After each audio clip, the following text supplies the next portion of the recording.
Of the 1400 college teachers surveyed, 42% said that they consider engaging in research an essential goal. How many of the college teachers surveyed were women? So clearly we have some men, some women, some consider engaging in research and some do not consider engaging in research. So that's the categorization that at first I can see, because most of the information given here is in percentage. So I can either make the grid in percentage, but the second one is in number. So it's completely up to you. So currently I am making it in percentages. So let's say that it is 100%. 42% said that they consider engaging in research as an essential goal. So this is 42. That means we have 58% who do not consider engaging in research an essential goal. Now, how many of the college teachers surveyed were women? So that's the question that we need to find out. And we know 100% is 1400 college teachers. Now, since we have to use this grid for the two statements, so I'm going to copy this grid right here. So here we have the same grid for the first statement, and here we have the same grid for the second statement. So let's quickly start with the first statement first, which says that in the survey 36% of men, okay, so we don't know how many men, but 36% of men and 50% of women said that they consider engaging in research activity an essential goal. Let's call the total men as X and the total women as Y. So 36% of men, that means 0.36 M, and 50% of women, that means 0.5 W.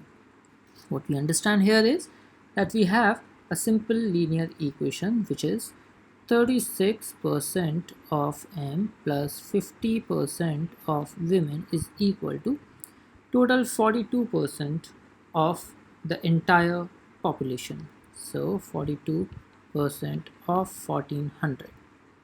Alright, now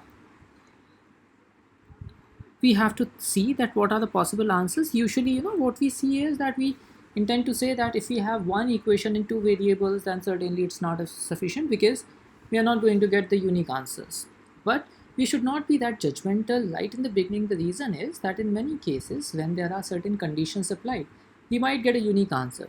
For example, the condition applied here is that men and women, M and W, they have to be positive integers, right?